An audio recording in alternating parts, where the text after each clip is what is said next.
Hello and welcome to Digital Photo Mentor's weekly live stream on how to edit images. This week we have a special guest photography club, the Harbour City Photography Club from the lovely island, Vancouver Island. And I noticed by looking through some of their images, I recognize that it's definitely the west coast of Canada. So I'm looking forward to working with your images today and seeing what I can come up with. So if you're new to this weekly live stream, what I do is I take images from subscribers and followers and use my editing techniques and talk about my approach to how I would edit that image and why, as well as the techniques.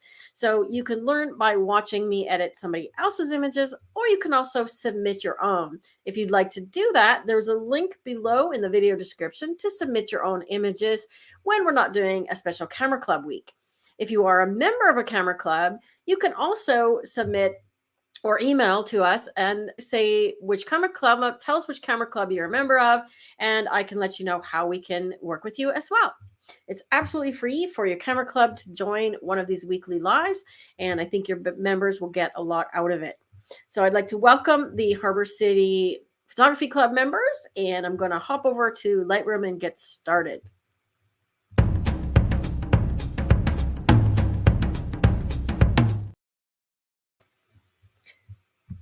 Okay, I just want to make sure everybody can hear me okay. Let me know where you're joining from. If you are a member of the camera club, please let me know. I've got your images queued up. If you can see on the screen, we've got 13 images to work with today. So I'll get through as many of them as I can, but I've sorted them out by who submitted them. So I'll do one of everybody's first, and then I'll go to the second ones if we have time. So if you are enjoying this video today as we go along, please remember to give it a thumbs up and subscribe to the channel so that you can get notices of these videos every week. If you have never joined in a YouTube live before, over on the side, there's a little chat window. So not below the video, but just beside it. So look for that chat over on the side, and you can ask questions as we go live. I won't be able to see or interact with you verbally, but you can ask your questions there. Excellent. Sue is here. Perfect. Sue is the one that organized this for you. So thanks for doing that. Welcome. Judy, another member. Awesome. Welcome. Ricardo, I've got some of your images. Welcome. Catherine from Texas. And I know you saw my Northern Lights photos, Catherine, that I posted in the group today. So if you want to get Northern Lights, you're going to have to come up to Canada. Remember, they're not only in Iceland and Norway.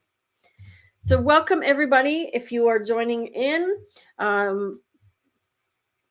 give us your location, where you're at. Most of you from the camera club are going to be in Nanaimo, and we've got a lot of regular members like Stephanie that joins in, and Catherine as well. So hopefully we'll all learn something today. Now I'm going to go over to the images, and I just recently downloaded them and took a quick flip through. So you're going to see me looking over here because I've got two monitors. So when I'm working on the pictures, I'll be looking over here. And I noticed that most of the camera club members that submitted images said they were working in Lightroom CC or Lightroom Classic. Now, if you had, let me just take a look at that again. I see Lightroom Classic, and then a few CCs as well as Photoshop CC. So just so that we're all clear, and maybe you're not clear which version of Lightroom you're using, you'll see up in the top here, let's see if I can zoom in on this. See how mine says Lightroom Classic at the very top here? If you're not sure which version you're using, look there. If it says CC, then that's the one that you're using. CC is a different type of program. It's more designed for people that want to sync things together and use it with like an iPad or access their images on the road. Okay, it's also a less feature-full program. So it's not like full Lightroom or like Lightroom 6. Okay, so if you came from Lightroom 6 and older versions like I did, Lightroom Classic is probably the one you want. So if what you see on my screen is different than what you see, you probably have Lightroom CC, okay? So let's just take a look through. We've got one from Bev, some geese, and a sunset. So let me see what Bev has asked, because some people had some questions to go along with their images. Okay, she didn't have any specific questions. So let's take a look at these two, right? I'm going to work with this one here. You can see that she's taking this with an Olympus camera and lens, okay, 75 millimeter, ISO 250, 1/100 second. Okay, that looks pretty good. The only thing I would suggest is that if you're shooting moving subjects like this, and especially if you have a lens this long, um, and for Camera Club members who are new to the live, Rob Cooper, who is in the chat, that's my husband and my webmaster. He will be popping links into things that I mentioned as we go along, and I'm going to do that now. So if you could please find the one about shutter speed, please, Rob. It talks about the minimum shutter speed that you want to use, which is 1 over the focal length of your lens, right? But because this Olympus lens is a 2 times crop factor, you want to be using about 1/500 when you're shooting with this lens at 75. Okay, so be very conscious of making sure that you have a fast enough shutter speed. So let's take a look at the sharpness here. Now, this green circle is just something that I use to highlight my cursor, so you can see where I'm moving my cursor around. Right? It looks like everything is pretty sharp, but I'm not sure. I'm going to zoom into even 200% here. Not sure if the focus is on the grass or on the birds. It looks like it's on the grass here. So a trick, something that happens with images like this, or when you're shooting a scene like this, is your camera is easily fooled, and it was probably going to focus on the grass versus the birds behind it. Okay, so another article for you to pull up, please, Rob, is Getting Sharper Images, and I talk about which focus mode to use, and I use the single dot focus. So I want to make sure that I put the dot right on the subject and it doesn't accidentally hit the grass. Okay, so that's the first thing I noticed about this one, but we might actually be able to fix that because they're not that out of focus. Okay, the next thing that I look at is exposure and the histogram. Okay, if you're not familiar with reading the histogram, that was actually a question that came up in my Facebook group today. So the histogram represents the tones in your image from, oh no, I got to get this right because my camera is backwards. So black on the left to white on the right. And in between is medium gray. So when you're using your camera meter and setting your exposure, it's actually trying to make your scene an average medium gray. Okay, so based on what you see here, the spike in the middle, the camera's done a good job. It's medium gray. Okay, now I have another one for you, Rob. Find the one talking about histograms, this when your snow is gray. Okay, so I want to look at, is there anything that is clipping? Okay, and what I mean by, oops, helps if I have the image selected. What I mean by clipping is when you highlight these little guys on the top here, you can also use the J key on your keyboard. I'm just going to clip on purpose so you can see what I mean. Okay, so when something is overexposed, for example, when the whites are overexposed, you'll see these red highlights. Okay, anything that shows up like that means you have lost detail in those areas. Anything that shows up with the blue means you've lost detail in the shadows. Now, I use that to my advantage when I'm setting the exposure and settings for the image, okay? But before I do that, I'm going to choose the camera profile. So if you're using Lightroom Classic, you're going to find it right at the top here under the basic panel. Let me try to move my screen over a bit. There we go. Right at the top here, right? But if you pull this down, you'll only get the Adobe ones, or you could choose Browse, or I like to just click these 4 little squares, and then you can see the option of camera matching. So these are now profiles that go with the camera that it was shot with, okay? So in this case, Olympus. So just by hovering over them, look at the difference that it makes, okay? If I go with Vivid, the grass is much brighter, and so on, okay? I might actually go with muted in this case because there's too much contrast and I want to lower it.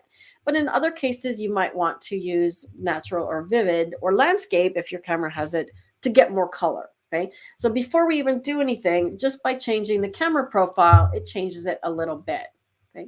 The next thing I do is I check for what's called the white point and the black point, okay? And how I do that is I'm using the white slider, And I want to make sure that the graph is touching the right-hand side. So that means that I have something that's white, pure white, but not going off the graph, right? And what I do is I press the Alt key or Alt option and then click on that white slider.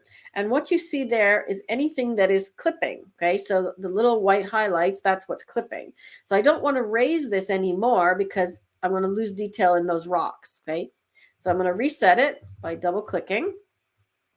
And then I'm just going to do highlights instead because I actually want to lower the highlights until all of those little clippings are gone. Yeah, I'm not going to worry about the one at the very bottom because we're going to probably crop it out. Then I want to do the same with black. So I'm clicking Alt Option. And this time I'm going to the left to darken. And this time I want some clipping. Okay, so you can see that the necks of the geese and some bits in the rocks are now starting to clip. When you add blacks to your image and not remove them. Okay, so this is a mistake that I see a lot of beginners make in terms of photo editing is they try to remove the shadows and go too far and end up with an image that's flat looking. Okay, so you need shadows and highlights to balance the image and to give it shape. Okay, because there's a nice direction of light here coming across the light off the rocks. You can see that there's nice texture on the rocks, but the rocks are taking up way too much of our attention because of what happens with images like this. So I'm going to do a little trick for you, and you can probably guess which one I'm going to ask you to share, Rob, and that is the background article. When you look at your image upside down, let me just get everything off the screen here. When you look at the image upside down like this, what happens is your eye will go naturally to the part where it's attracted, right? And you're not thinking about what's in the picture because you know what you took and it's geese and so on. You know what you were taking a picture of, but other people looking at your picture don't. They will gravitate to the areas that grab their attention. And those things that grab their attention are these four things here, right? So what grabs your attention is brightness, so the brightest area of the picture, bright color, contrast, and sharpness. And in this picture, the greatest area of contrast is up here in the rocks, okay, because there's lots of white and dark. And then there's some contrast with the geese. Then there's contrast between the water and the pole. So your eye kind of dances all over contrast-wise. Sharpness, again, rocks in the grass. And color, this water up here and the grass. Okay, so the geese are almost losing out on three of the four things because they're not catching all of those points. So any of these things that are in the foreground or the background, you want to minimize when you're taking the picture if you can, or in the photo editing process. So let's see how we get rid of that or solve that problem. So to turn the image upside down in Lightroom, I just held the Command key and the square bracket key, and it rotates, okay, once or twice. So let me get my toolbars back. Great. So we've done some basic adjustments so far just to tone the rocks down a little bit. But I also want to do some cropping because the geese are right in the center. And to add more interest to the image, you want to get them out of the center. Okay, so when you start the crop tool, I use keyboard shortcuts, and the keyboard shortcut for crop is R. There's another article for you to share, Rob, our keyboard shortcut article. So you can download a PDF and print it out so you have the keyboard shortcuts in front of you when you're working. So I start that up, and what I want to do first is I'm going to click auto because I want to straighten it, and it should, no, it didn't want to straighten. So it should straighten it based on this pole. I'm actually just going to tilt it a little bit so that the pole looks a little straighter, like so. But I'm going to go free form on the cropping. So I'm not worried about the aspect ratio. So if you lock this little icon here, when you resize, I can't change it from this shape. Okay, so it stays the same aspect ratio based on the length versus the height. Okay, if I unlock it, now I can do things like make a pano or make a square. Okay, so now I can go free form. So the first thing I want to do is get rid of that pole. And I want to get rid of most of the rocks. I'm going to leave a little bit in the corner, but my goal is to try and get these geese more off center. So I'm going to go even more this way or I could go more this way, okay? Because there's not really anything of interest over here, okay? So we could go like so. I'm just playing around to see which works. I'm trying to get these geese sort of more into this third quadrant. Where the thirds intersect is a more powerful place to put your subject. And we don't need so much above them as well. So let's try something like that. See, I'm not crazy about it. So I'm going to redo the composition. Let's see if we do move them over here. We get that pole back again. I think I like that better, but I'm going to deal with the pole. Okay, so I like that better because now the geese and the rocks are balanced. Okay, so visual mass is something that what takes up a lot of space in your image, meaning visual mass. Okay, and they both do so, right? So they're going to compete. So I want to dial these rocks down even more. I could do it more with the highlight slider, or maybe even bring the exposure down a little bit. Okay, now keep in mind when I do the exposure, look at what's happening on the histogram. Okay, I'm going to zoom in again. When I put my mouse over the exposure slider, can you see which part of the histogram is grayed out? It's the very middle right here. Okay, so what's happening is you're seeing the part that slider affects. So if I grab the histogram, click and drag, it's moving the exposure slider. Okay, so can you see that that's the midtones? It's not affecting the highlights and it's not affecting the shadows. So I'm actually just going to darken the overall exposure, right? And that helps tone those things down as well, maybe even farther, right? Then I'm going to start doing what's called a local adjustment, okay? All of these things are global adjustments. They apply to the entire image, and a local adjustment applies to only a part of the image. So I'm going to use a graduated filter, which is this one here. Now, one thing I would like to mention is that Adobe has announced that they are completely redoing the masking feature and the local adjustment tools. So these may look completely different. There is information on the Adobe website. They have a blog post up about that. And as soon as those are available, as soon as I have them, I'll be making a tutorial video on those, I'm sure. Okay. We also may be doing a webinar with Pete Vendenine. We're working on planning that right now as well because he is a certified Adobe expert and he does webinars for us all the time. So you might get a first look at that. So make sure that you're on our email list so you get notice of that. You can sign up, give them a link to somewhere that they can sign up, please, Rob, so that if you want to get notified when that webinar is available, you have to be on our email list for that. So I'm just using this graduated filter and I'm using the highlights lowered, right? So see how it's affecting the rocks.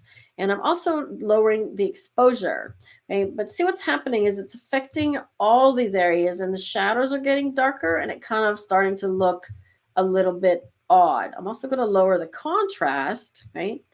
But what I'm going to do is mask it, okay? So this is where it's going to be changing. So all of this may be changing as of next month or so. But I'm going to use the range mask, turn the mask on so I can see it. And now this slider here, range from left to right, left matches your histogram. So left is black, white is right. So I don't want it to apply on the blacks. I'm just going to slide it up a little bit.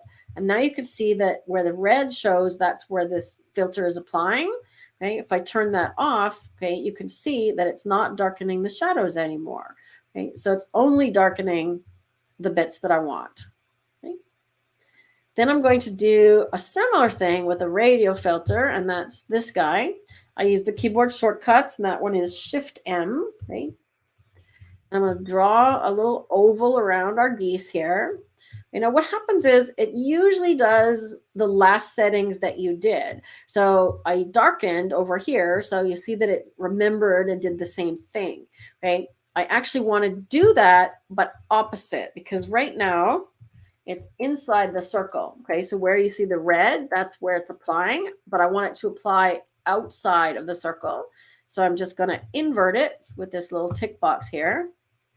And now it's darkening outside. Okay, so that's too much. So one thing you want to be careful of, and comes into the realm of over editing, is doing things like that. Okay, so you don't want to make a vignette or darkening where you can actually see the outline of it. You want to make sure that it's a really nice soft gradation, so it has a high feather amount so that it fades slower. And you want to also make sure that it is not sort of obvious, that it's a little bit softer, right? Like so. And I may even do one to lighten the birds, but we'll see. Now, I still don't like that pipe, so we could crop even more, but we've cropped a lot of the image out already. Okay, so that's another thing to consider when you're shooting is try and get the crop as close as possible in the camera because we're losing quite a bit. If I keep going to get rid of this pipe, right, and like so, right, which is actually looking like a nice, oops, composition. If I go back here, it'll show you the original size and the cropped size. So the original size in pixels was 4608 wide, and now it's only 2926. So we've cropped almost half of the image out. So what that does is it limits what you can do with this image later. If you wanted to print it large, you wouldn't be able to. Okay. So you have, excuse me, you have a lot more room on that lens to zoom in and get closer to that subject. Okay, so let's see how we're looking. Oops. So before and after. Okay, so now if we look at it upside down, where does your eye go now? Okay, now your eye should go directly to those fuzzy little goslings. As Ricardo said, yeah, the goslings. Okay, they're in that sort of ugly gosling period, right? Right, so your eye goes right there. And that is our goal. Oops. Okay, so that is one of Bev's images. If we have time, I'll come back and show you one of the other things that I use, and I noticed that a few of you are using as well. Let's see, yeah, Jerry said they're using Topaz. Anybody else? Anybody else using Topaz? I think Rooney and Bill. And I'm not sure if Sue, yeah, it looks like a couple of people are using Topaz. So if you are familiar with Topaz Sharpen, let me see if I can pull that in real quick. It's a great program for sharpening, and that's all it does. Please share our link to the Sharpen AI review, please, Rob. I'm just going to do a JPEG for now because it's a really slow running program and I want to just demonstrate really quickly, but I would normally do a much higher resolution image, okay? I find that it does one thing and one thing really, really well. So there's Topaz Sharpen AI and Topaz Denoise. Okay, no, I'm not going to download the new one. We'll just use this one for now.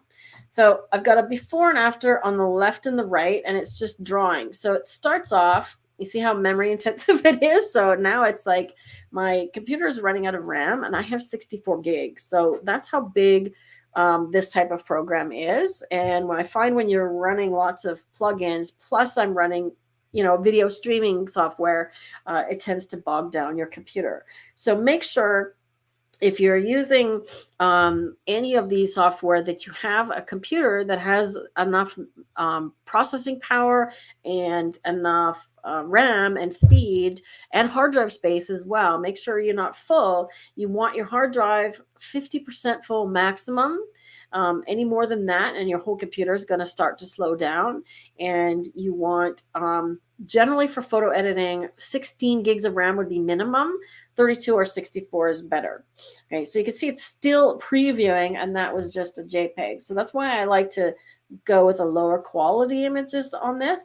Okay, so now you can see the difference. Look at what it's done on the ducks or the geese, and it's done a really good job. It's chosen motion blur and then very blurry, and it's done a good job here. This is viewed in at 100%. I could also choose out of focus or too soft and see if it does a better job, right? But I don't want to wait for it to redraw again. I'm just going to show you really quickly also that you can mask it, right? Because you don't have this ability in Lightroom, right? Look, it recognizes that there's a bird in the photo. So I tell it, mask to the bird. A lot of these programs with AI, including Luminar AI, on one has some AI, and Photoshop with their neural filters does a lot of the work for you in the background now, right? So it's now trying to find the bird and mask so that this filter only applies on the bird. Because the thing is, if the birds are less sharp than the grass, we don't want to sharpen both of them. We just want to sharpen the grass, right? Another way to do this, and this is actually my workflow, is I open the image from Lightroom into Photoshop as a smart object. Then I open the Sharpening AI as a plugin and apply it as a Photoshop layer, an adjustment layer on the smart object. And then it's all non-destructive, meaning I can come back to it at any time. Okay, this way, the way that I did it means it's going to save the JPEG with the sharpening applied, and I can't come back and change it later. I'd have to do it again. Okay. All right, this one's taking a while. I'm going to see if there's any questions about anything while that is doing its thing. A discussion about the name baby geese. Okay. Lots of links for everybody in terms of things to sign up for, other articles and resources for you. I am on a link sharing roll tonight. They're just rolling off my tongue. So whatever comes up, we'll just keep going. If we had a goose article, I would share that, but I don't. All right. So come on, Topaz. You can do it. See, this is why I don't like to demonstrate Topaz live, because it's very slow. So it's going to do its thing. I'm going to hop back over to Lightroom. No, it won't even let me do that. Oh, okay. Looks like we're close. I would probably just add a little bit to the mask here because I want to get these guys sharp. So it got close, but it didn't do quite the best job. So I'm just adding to the mask. Make sure I get the whole birds.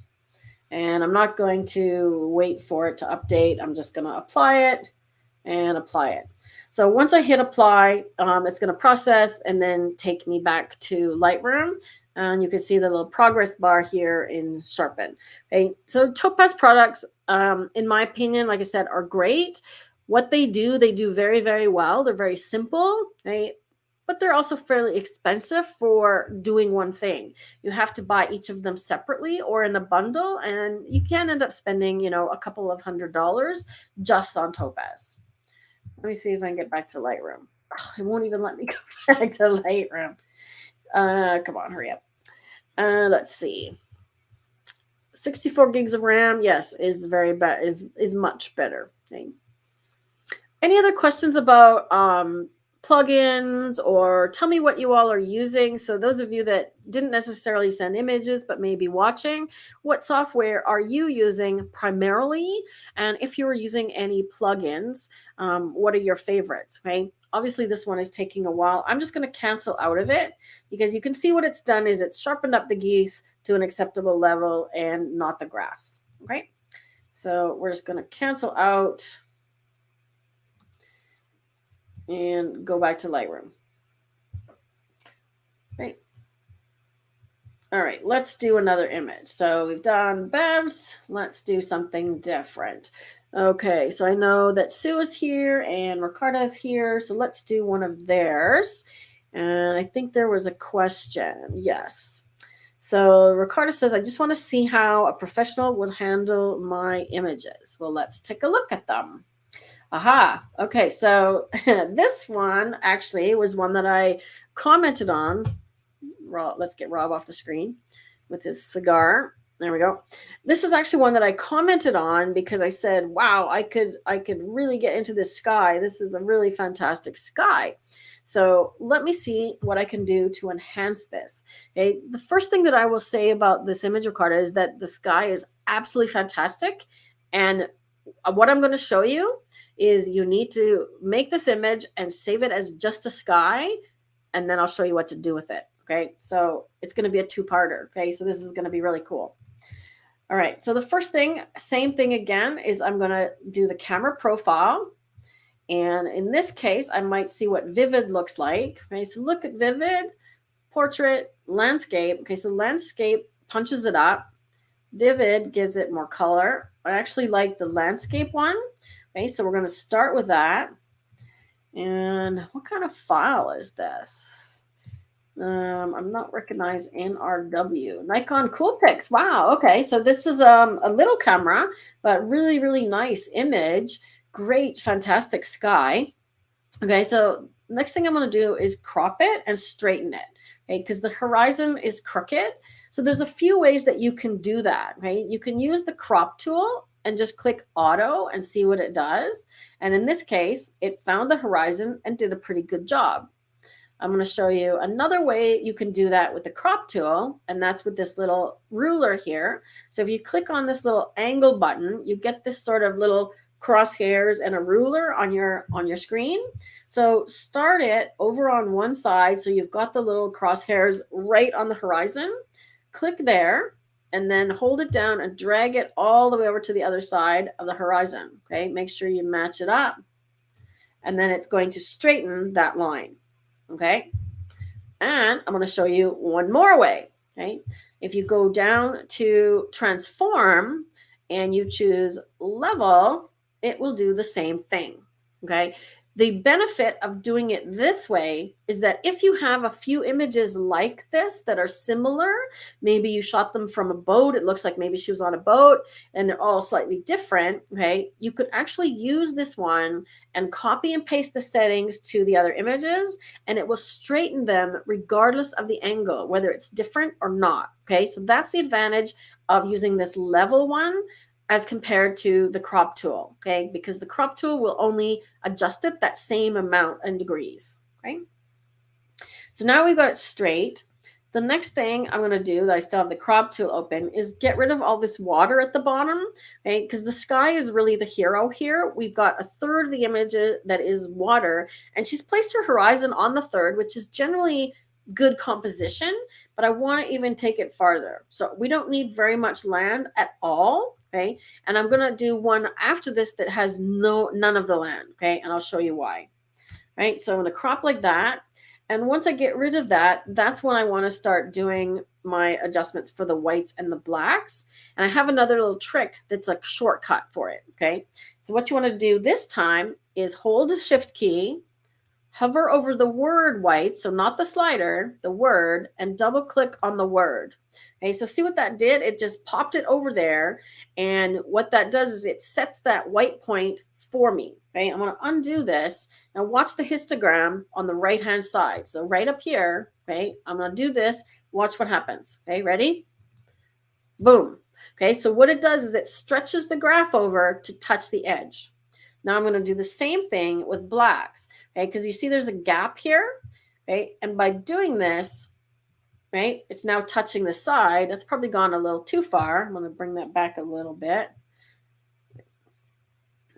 Right? See what that's done in terms of the contrast. Okay, so I have not touched the contrast slider because what happens with contrast is it takes the contrast from the middle and stretches it out evenly. Okay, and in this case, look, we added more white than we did black. Okay, so it's not even. Right? If I undo both of these, okay, watch what happens when I do contrast. See how it's kind of stretching it out? It looks pretty good, but if I decide there's too much black, I can't undo it when I'm using the contrast, okay? So I'll do a little bit of contrast. Whoops, wrong button. And then do the same thing again. Yeah, I'm not liking as much black on that. We don't need that much black.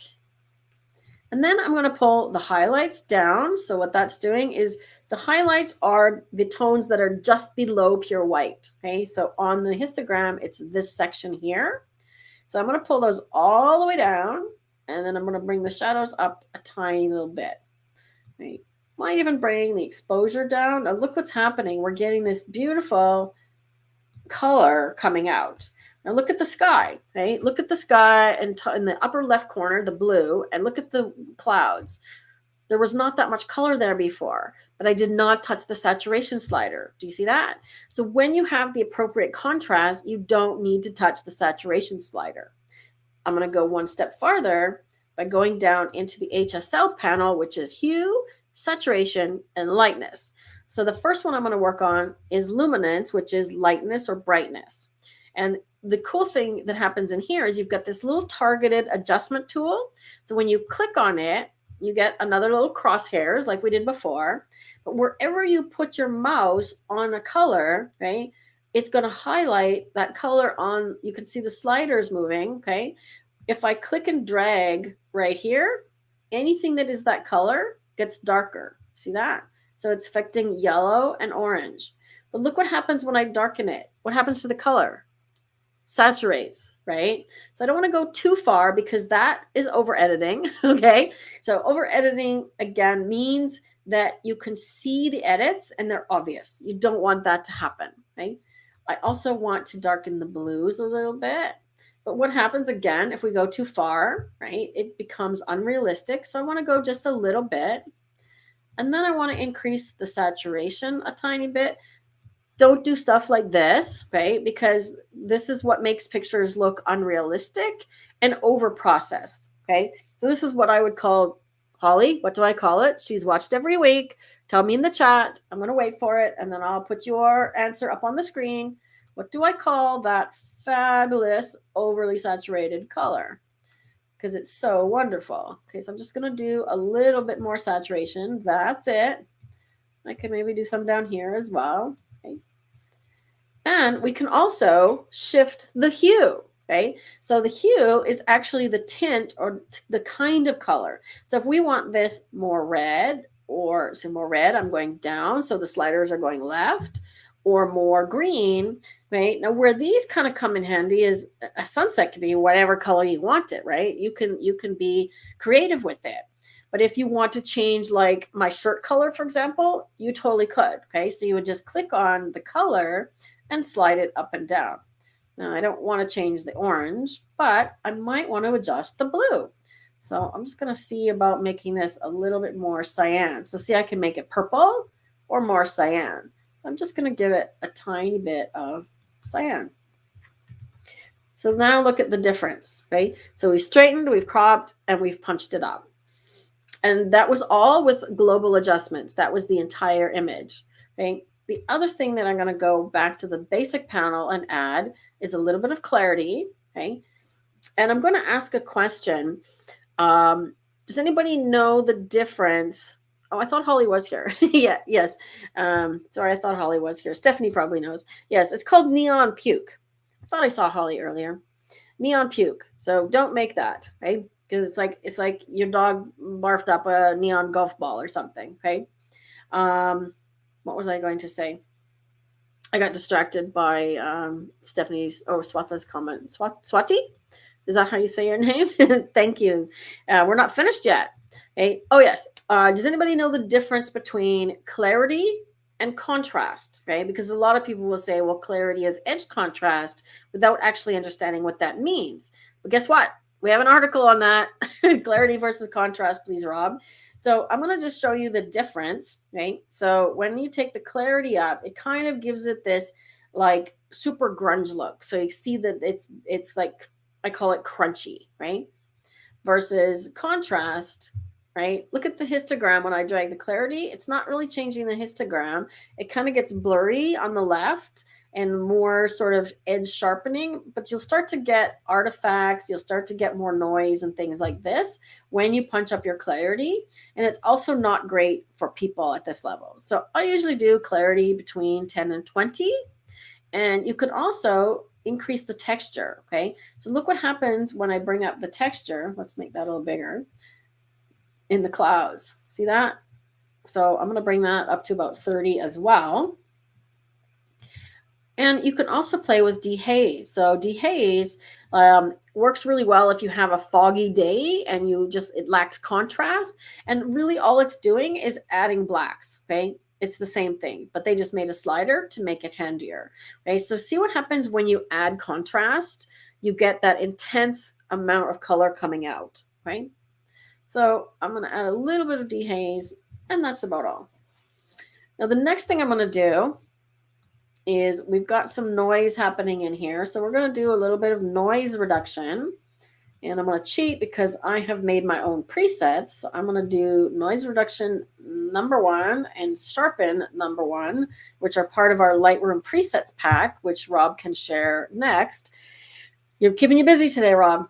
All right, so what I've done is I've just applied some general settings here for sharpening and for noise reduction. And you could see there's the before. Here, I'll zoom in to 200%. There's actually some color noise there, so make sure I get that. Let me turn the color noise off. Okay? Can you see these little colored green and pink speckles? Okay, that's color noise. So you want to make sure to drag this slider up until you get none of those colored speckles. You have to be careful with noise reduction because if you go too far, you end up with just a blob. Okay, it just blurs everything. And then if you go sharpening on the other end, you end up with a blurry, artifacty, weird mess. Okay, so keep it lower, keep the masking a little higher, and you kind of have to do this dance between doing a little bit of denoise reduction and the sharpening. Okay. And part of this is because it's a smaller file as well from a smaller sensor camera, right? The last thing I'm going to do is another graduated filter, and I'm going to bring it down from this corner because the top left corner is lighter than the rest of the image, and I want to just try and even it out a little bit. Okay, now the wider part you drag these, okay, the more it fades. So I'm just going to do a strong exposure adjustment here. Okay, so the closer I put these together, right, look at, you get a sharper line versus the farther apart they go. Okay, that's the fade zone. Okay, so now you don't see it. So if you want it to be more naturally fitting into the scene, use a wider fade, and again, keep it more natural.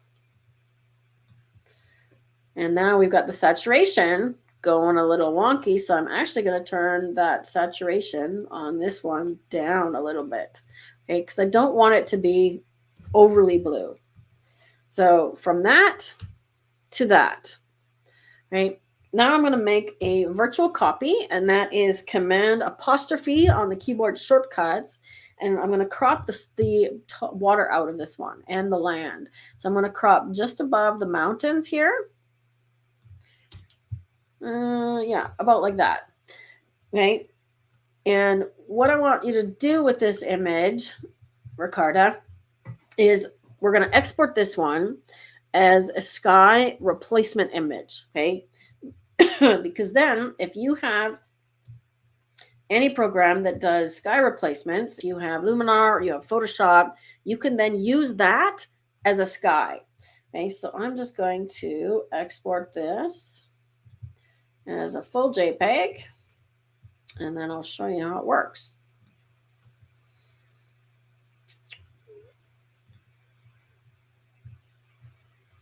Gotta find where to put it. Let's put it in the same folder. So when you do the export, it's going to ask you, I have mine set to ask me where to save it every single time. Okay, so I then get to go and find my camera or my folder, pardon me. So I'll just make one inside the folder for today. There we go. And I'm just exporting a full-size JPEG, right? Because that's what you need to use as a sky replacement. And the interesting thing is that, there it is, right? The interesting thing is that we've got some other images here that we could potentially use them on, right? So let's see, we've got one of these, right? We could put a spectacular sunset on this, or we could put it on this, right? And the one thing about putting it on there, you have to be conscious of the lighting has to match, okay? I wouldn't put it on here because this is really foggy, and this is not, and it's not going to match, okay? But we could try it on one of the others or just on another image. But let's save that one and come back to it because that is a perfect image for using for your own, building your own sky replacement kits, okay? So I hope that helps, Ricarda. If you're watching and you have any questions about that, let's see what she says. It's a substantial bridge camera. Yeah, it's pretty good. The only thing is that it has a smaller sensor, right? I would have to look up. Is it not? Is a Nikon Coolpix P1000? Let me look that up. P1000, because you want to know what kind of sensor it has in it, because the The issue is the size in terms of when it says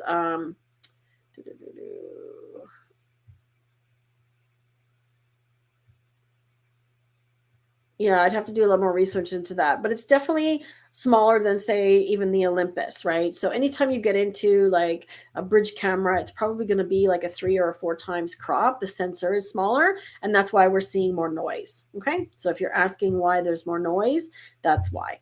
Right. All right, let's move on. Sue, are we still here? I've got a couple of Sues. Really cool images, Sue. This one looks almost like it was shot on a light table, which is really cool. And we could do some really cool things with a background on this one. And this one looks like Port Alberni or something. Like I said, I recognize, the West Coast for sure. So let's work on this one. Okay, so does anybody remember my steps? So the first thing I'm going to do is work on that camera profile, right? And she's shooting Sony with the Samyang. Okay, so she's got a wide lens and Sony, so f11. Okay, and let's see what these give us. Okay, so this one looks really punchy, deep, light. Oh, light looks pretty good. Landscape. Landscape usually adds more greens and blues. Neutral. Portrait usually adds more red. Vivid, standard, and then there's a monochrome one. So I'm kind of liking this deep one or light. I'm going to go with light, and then we're going to adjust it from there, right? And I'm still looking at the histogram. It's not cropping, it's not clipping. So I'm going to do my trick with the click on the whites, click on the blacks, right? So it punched up the whites quite a bit.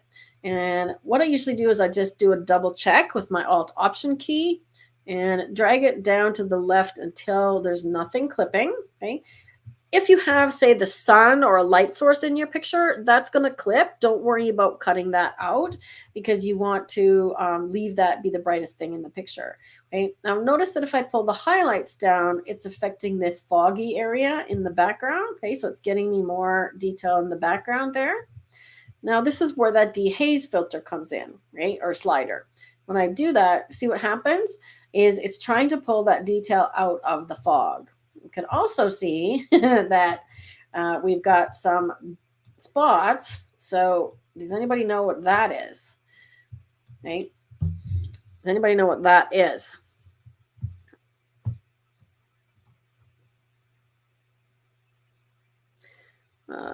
Rob is learning Spanish. Right? So what's happening here, Sue, is this is probably water droplets on your lens or your filter, right? Because you shot this at f11, what starts to happen is anything that's on the surface is droplet, is picks up and sharpens. Okay, so yeah, it looks like rain or even just some condensation. Okay, so when you're shooting in a moist environment like that, make sure your lens is clean. So while we're here, we're going to use the clone tool. Okay, I'm going to use it as healing at 100%.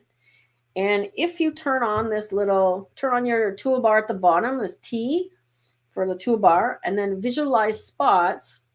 And what happens is you can see them like this. So then if you can't visually see them, which we were able to do before, I'm just going to turn it off. Okay. If you can't see your spots, use that tool to help you find them and visualize them. Okay, so I'm just getting rid of these guys here.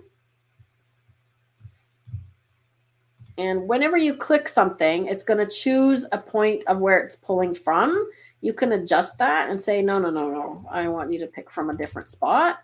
Right? You don't have to go with what Lightroom picks. You can also draw a line, right? So I'm just trying to do this quickly to get rid of the spots. And I might even get rid of this bird because he just looks like a spot too. And we're missing that one. There we go. Okay. So in play around with this dehaze, you see that I found some issues. We have another couple spots up here that we needed to fix. Okay. So if this is a recent shot, let's see, when did you photograph this, Sue? If this is a recent shot, August 21st. So if you haven't cleaned your lens, you might want to do that. Okay, so I'm not going to use the dehaze over the whole image, but what I am going to do is use a graduated filter, and I'm going to reset, double click the word effect, and I'm just going to drag that dehaze up a little bit and just put it on this top corner. Okay, so I don't want that filter everywhere, just in the top corner.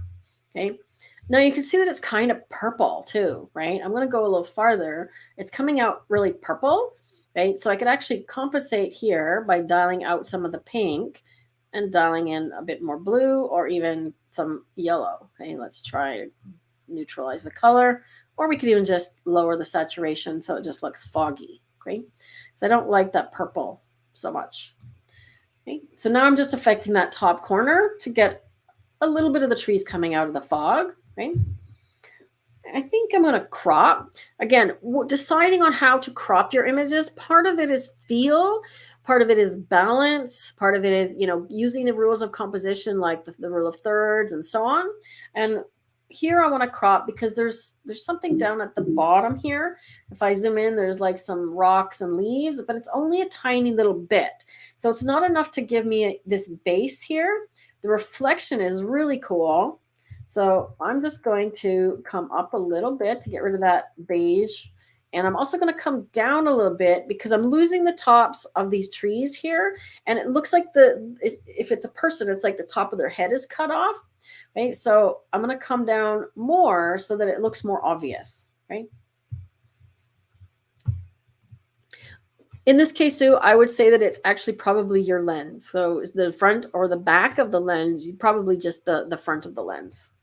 A dirty sensor doesn't look like circles like that. It's usually more spots or hairs. You'll see squiggles and things if it's a dirty sensor. Right? So there's the new crop. Right? Now let's look at the image upside down again. So I use this trick a lot to help me decide how to crop things or where to edit. Okay, so if you're struggling on deciding where or what to edit, okay, what's the first thing you see in this image? There's something that's clearly jumps right out at you, or you should. What jumps out from this picture? Oops. Anybody?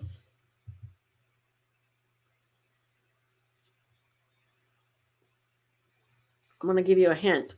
It's orange or red, right? So this ball here, or this float, I guess it is, just stands right out of the picture. Okay, so I am going to either make that the subject, right, because it is pretty cool, or minimize it. Okay, so that's again your choice, right? And Ricardo says, yeah, the red float. Okay, so if I don't want my eye to go there, we need to solve that problem. Right? I'm going to check in on the blacks, maybe give it a little more black, give it a little bit of clarity. Right? So it's looking pretty good. I might warm it up a little bit as well. Now, this is a nice thing is if you've shot a raw file, when you go up to the white balance, you'll see all of these options available that you had in the camera. I'm going to try cloudy. Right? Cloudy will give you a warmer tone because when you're shooting on a cloudy day, it's very blue. And I'm going to ask you to share the white balance article, Rob. Okay? So cloudy days are very blue, and the camera will compensate by adding the opposite color, which is yellow. Okay? That's how these white balance presets work. If you choose fluorescent, what color do you think it's going to turn? Because fluorescent light is generally what? Green, right? What's the opposite of green? Magenta. So if I choose fluorescent, we end up with a bluish purplish image. Okay. If I choose flash, that's the same roughly as daylight. Okay. So 5500. And if I choose shade, it's even more yellow. Okay. So you can really control the look of your image based on these presets. Right. The other thing we could do is go back into, I'm just going to move the histogram for a minute, into these little camera profiles, because Adobe comes with these artistic ones and modern and various other ones as well. You can also buy camera profiles. Okay, the fellow that I mentioned, Pete Van and I, that we work with, he's a Dutch photographer. He's a Photoshop master. He's created a bunch of these camera profiles that he sells as well, so you don't have to do the work. But if we wanted to do something vintage with this image, look what happens if we just go to these profiles. Ooh, look at that. If we want to focus on that red float, look at that. Boom, we could be done right there. Okay, I'm kind of liking what's happening. That's neat. Right? So there's some really cool things here that we could look at in terms of just choosing one of these profiles. So let's work with one of these guys. I kind of like this one, or this one's more neutral. This one's kind of green. Let's go with vintage number 5.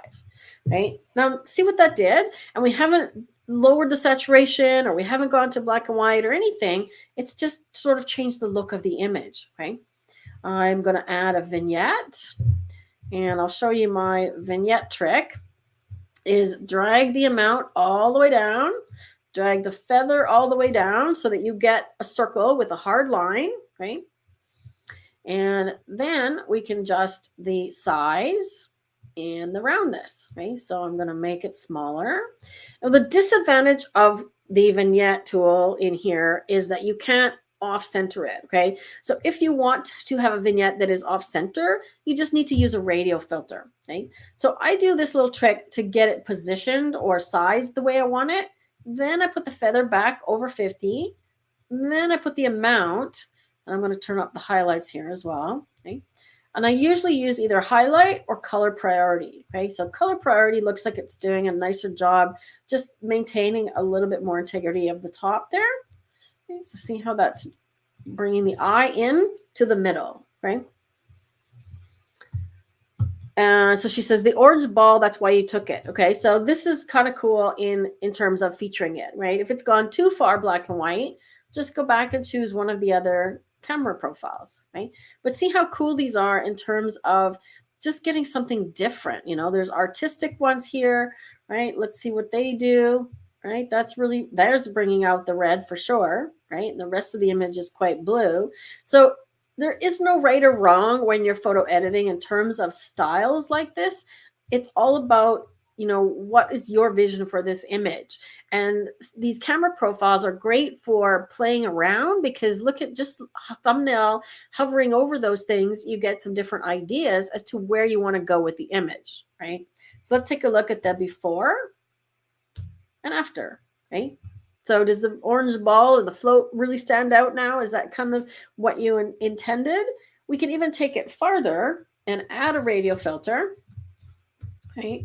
So I can add a radial filter around the ball, and I'm just going to keep the reflection in. I'm going to reset, lower the highlights, lower the exposure. That's sort of my standard vignette. And then, of course, invert it because it's applying inside the circle and I want it outside the circle. Again, I'm going to go to extremes. So I'm overdoing it.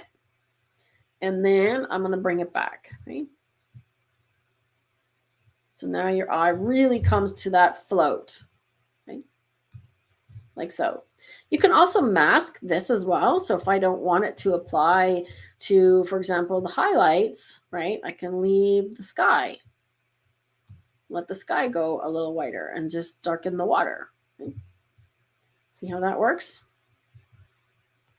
It's coming off the sky. Or if I overdo the bottom one, it comes off the dark areas. And let's say we want to darken the water inside here as well. Okay. We can do the same thing. I can just make this a lot smaller for one. So it's going to apply inside. Okay. Or I can duplicate it by right-clicking, duplicate. And then usually I just move it over. And I'll just make a smaller one. Invert it. And this time I'm going to place it over the ball. Right? But now I don't want it to apply to the ball. I just want it to apply outside. So I'm sliding that slider up to see if I can get rid of it applying to the ball.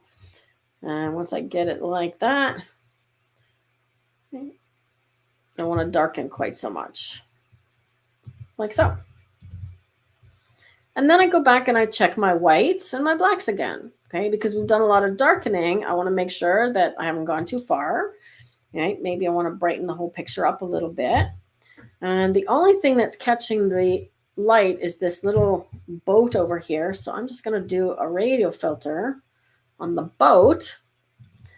I use radial filters a ton. a ton. I'll do radial filters on, I'll have 5 or 6 on my images. Okay, so I'm going to do this one so it only applies.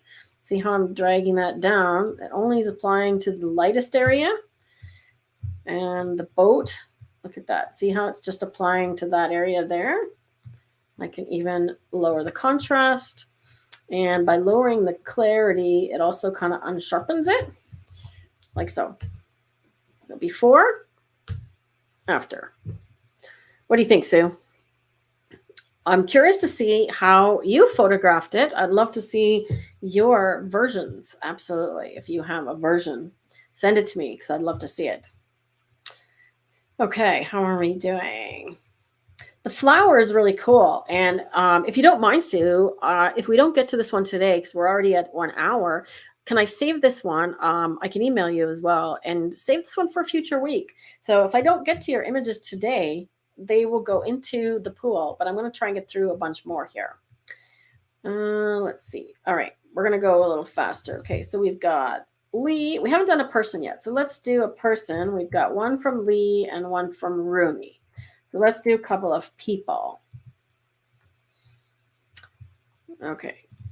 So notice that I always have the histogram opened. I only closed it when I was looking at the profiles, right? So the idea behind a portrait is you want, again, the face to stand out. So first thing I do is look at it upside down, right? Where does your eye go? So my eye goes to the highlight on her hair, the grass behind her, and this thing in the foreground, okay? So ideally that thing, could have been moved or positioned differently so that it wasn't blocking her. But since it's there, we're just going to darken it, right? So, you can tell that who's ever shot this. Lee was a Fuji film like me. Yes, very nice. Okay, so 55 to 200, very nice lens. Okay, so let's see what profiles. So you're on the Provia, which is one that I use a lot. I also tend to use Astia. So let's take a look at the difference. The Astia looks a little bit nicer on her face, I think. So I'm going to go with that one. And then I'm going to check my highlights. So no, there's nothing clipping. So I'm going to drag up. Now, look at what's clipping. It's just that foreground thing. Okay, so I'm actually not going to worry about that because we're going to darken that later. Or possibly, see, cropping it out, it's going to get tricky because of her fingers. Now we're going to bring the highlights down. Then I'll check the blacks. Right? So just the profile and the whites and the blacks, it already has more punch, right? The next thing I'm going to do is check the white balance. Let's see, we're at 5,200, which is 5,500 is daylight, and she's in the sun here, so it's close. But let's see what daylight gives us. I find that daylight often is pink, but in this case, it looks a little yellowish green. Okay, so if something looks green, you want to give it more pink. Okay, so you can see on these scales, the opposite color is the magenta. So I'm going to give her a little more magenta. But the warm looks really good on her, right? I tend to go more towards the side of warm with people than cool, because if it's like this, she looks like rigor mortis is about to set in, right? So give her a little bit of a tan, warm it up a little bit.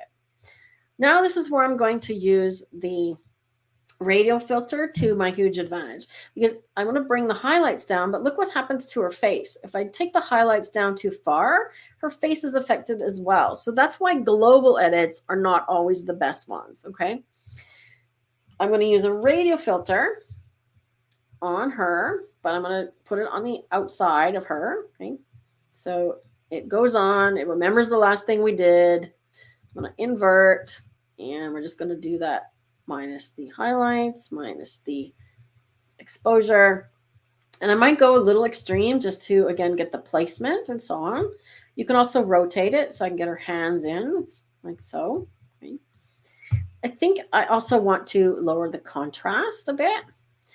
And you can even try dehaze or minus clarity. So minus clarity will actually soften things. And the same with minus sharpness, okay? So you can actually use it to sort of soften the background a little bit. Okay? Now that's looking pretty good with one radial filter, okay? I'm also going to do a graduated filter down here. Right. Again, highlights all the way down. And I'm going to do exposure all the way down. And you can see that it's just affecting that stone or whatever it is. And then if I bring clarity and sharpness all the way down, it helps to sort of blur it and get rid of any sort of weird edge stuff or stuff that is making artifacty. I'm just going to take it off her. Okay, now you can see that I've actually missed the edge of it. So I can make this even really tiny. I don't need it to fade because we're masking it based on the tone, right? And now we're just affecting the rock, right? Probably bring that up a little, right? And I can even make it bluer. I can do whatever I want to that piece of rock there. And I could also add another one up here. Now, I'm not going to darken it that much, but I am going to take the highlights down. So I just double click to reset. That's a real quick reset. Contrast down, clarity down, texture down, sharpness down. And what that's doing is just minimizing this background that was really contrasty and bright behind her head, right? So look at what happens when I do that. So before, right? After. So your eye now goes to her and she's got beautiful light on her face, beautiful light on her hair, great expression, right? Good pose, like everything is working, but that grass behind her is distracting and the thing in the foreground. So minimize those things. And what you want to look for in editing is how to bring the subject out more, right? So I haven't really done a lot to her. Now, if we want to take this into, you can do portrait editing in Lightroom, but there are much quicker and easier ways to do it. Okay, so I noticed she's got maybe a couple of blemishes. There's one over here. So we could do those things in Lightroom, but I'm going to show you Luminar, okay? Because I know most of you are not using Luminar, but I just want to show you what it can do. Okay, again, I'm just going to do a JPEG for today, just so that it processes faster. Now, this is Luminar AI, and you can use it as a plugin for Photoshop or Lightroom or both. It also works with Apple Photos if you're using Apple Photos. Yes, it does work with On1. I just tested that as well. So anything in the new On1 2022, if you are using that, I think Lee, you said that you were, if this is your image, you can use it with On1. I think that was Lee that said that. Yeah, so perfect that I'm using your image for this demonstration. Okay, I did try the portrait AI inside of On1, and I wasn't crazy about it, to be honest. It didn't work as well as I feel that Luminar does, right? So I'm just waiting for Luminar to open. And she says, looks great on the last image. So thank you. I can use your flower image. Yeah, I didn't think I was going to get through 13, but I was ambitious. All right. So here is Lee's image. And I've got a bunch of presets that I actually made for Luminar, a bunch of templates. So I've made a few. This one might work. There's one called Golden Light. And I'm just going to click it. And a template is like a preset. Okay, so in any other programs, that's a little bit too warm, probably. Let's try this one. I just want to show you the portrait tool, so I may not use a template. I just want to dig into those. A little too gold. Okay, so I'm just going to reset this guy. Nope. My computer is slowing down again. We had a complete meltdown this summer because it was 35 degrees in the house, and the whole computer did not want to work. We ended up having to shut down. And that is what's happening right now. Oh, there we go. Okay. I just want to reset it. There we go. So once we get in here in the portrait tools, so these are built into Luminar. I'm going to do the face first, right? And there's a couple of really cool tools in here. So it has a slim face And this is where I found that it works better than the on one version because it actually goes from here. So it pulls in the cheeks. And I found that the on one pulled in the whole image from outside around the person. See how it's only pulling in? It's basically making her hair bigger, right? So we could slim her a bit if we wanted. We can also add a reflector. So see how it finds the face. You don't have to do any of that masking or anything. And the beautiful part of that is that if you have group pictures or a series of pictures, you can do face light and it will find and light up all the faces for you. It's saved me a ton of time. I'm also going to show you a trick with the eyes here, because brightening up the pupils or the irises is something that I do a lot in Lightroom as well. And now I just do it with a slider. So you can actually choose the eye color that closely matches her, which seems to be, she looks like she's got brown eyes. Okay, so I chose brown, and then I just turned up the visibility and the enhancer. I'm also going to do enlarge eyes because you see she's got this one that's kind of squinty, right? And see if that helps that squinty eye a little bit. If I was doing this as a Photoshop layer, which as I mentioned in my other workflow, I could actually do a second version of this on a new layer and just enlarge the one eye and mask it out. Okay? The other thing I find is it doesn't go too far over, right? If I go to the max of every slider, I'll probably be over the top a little bit, but it does a really good job of the basic things like dark circle remover, improving the eyebrows in terms of it's darkening her eyebrows, right? And red eye sort of removes some of the color in the iris, so I don't use it as much. But we can darken the lips, we can whiten the teeth, we can add some lipstick, give her a little bit more pink teeth, right? And that's all part of the face. Right? I'm going to leave the face like where it is for a moment, and I'll come back and show you another trick with that. The skin softening works great. So all you do is you turn up the amount. She hasn't got any shine, but if you were photographing in the sun and you get sort of like oily skin, you can turn down the shine removal. You can also say remove the skin defects, okay? And let's see how good a job it did. So it did remove a few freckles, a lot of her freckles. So probably I would not use the skin defects on her because it's actually removing more of the freckles than anything. And so is the amount of the smoothing. So I would watch this one and not go quite so liberal on her and make sure that I'm not removing parts of her face that are actually like need to be there. Right? Actually, that did a good job on that blemish right there. So we'll leave the amount lower and the skin defects removal on. Okay, so before and after. Now, if this is a little birthmark or freckle down on her neck here, we can easily put it back. Okay, so I can erase this tool, just make it smaller. Let me get this tool here. And all I do is I turn that off. Oops. See, now I've got those. If I want this one back, right? So little birthmarks, bring them back, just like that. So you could just erase it if it takes away something that's not supposed to be taken away. Okay? I'm going to zoom out now, and I'm going to go back to this face light. Right?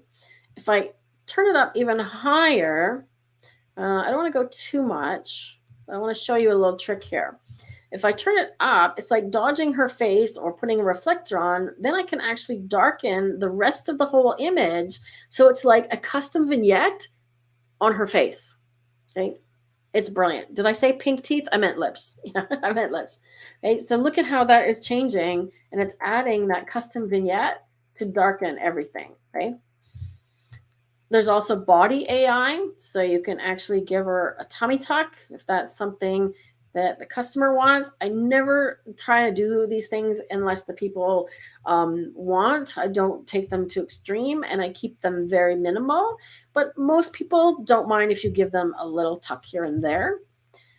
There's also portrait bokeh built into Luminar AI now, and the new Luminar Neo that's coming will have it as well.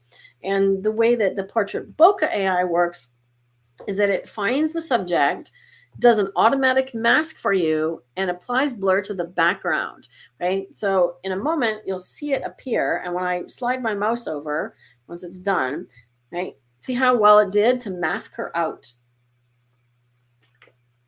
right? It did a really good job, even on the hair, okay? Now, once I've got it masked, I have the option of darkening the background again, warming up the background or cooling it down, bringing the blur closer. Okay, so if I go all the way, it's going to blur the tree and everything around her, which is going to look unrealistic. She's going to look like she's floating. So that's probably not what I'm going to end up doing. But I just want to show you, what it does. Right. So see, now the blur is all the way up to her. Right. So we don't want to do that. Somewhere in the middle here. And it's kind of done a weird job on her hair. So we can actually adjust the mask, and I can just go over it a little bit on the edge like that. But look at how quickly, with a click of the mouse and a slider and a few adjustments, right, I'm able to blur this background even more. Okay, so you'll see the difference when we take this back into Lightroom. And see, it's even cleaning up. See all those little straggly hairs on the side? It's doing a nice job of cleaning those up. If I zoom into 50% here, I might give her a little more focus on the hair, right? I just want to make sure I'm not missing any hair, but it did a really good job of going through that. And that's a really hard thing to mask. Okay. Photoshop has an automatic subject selection as well, and you can adjust it. But I've tried, you can do it. Let me put it this way. You can do it. It takes more skill. You have to know how to do it. And it takes more sort of playing around. Right. So I'm going to say that is good. So I'm just going to close that tool and back out of it. And then we're going to pop back into Lightroom. Okay, so there's a quick before. It's saving when it's doing that thing in the background. So before, after. So it did slimmer a little bit. See that? We're going to apply that. And then let's compare to the original. So I'm going to actually go back to Lightroom. And let's take this original, and this is a JPEG, believe it or not. So the raw file was the original. Sorry. I'm going to go back to the original and reset it. And I want to make sure that I'm not missing any questions. And Lee wanted to know about where to start with a landscape photo. And I've done her portrait one, but I think I've done some other landscapes. So I hope that helps you with that. And developing a consistent look at black and white conversion. Okay, so we can actually do a black and white conversion on this one. So what I'm going to do is we're going to look at, let me just unstack these. They end up stacked, which bugs me. Come down here. Okay, so here is the original. I'm just going to reset the copy of it. Oops, this is the copy. Yeah, so there's the copy. Okay, so this is the original. So as it appeared out of camera, okay, there's our Lightroom edit. And wait for it. I think it's still saving. Still saving. It should pop in here in a moment. Our Luminar edit. Okay, any questions coming up? So portraits are something that I do a lot of because I do a lot of people photography. If that's not something that you do a lot of, or you don't have the need to learn, heavy portrait editing skills, then Luminar AI is great.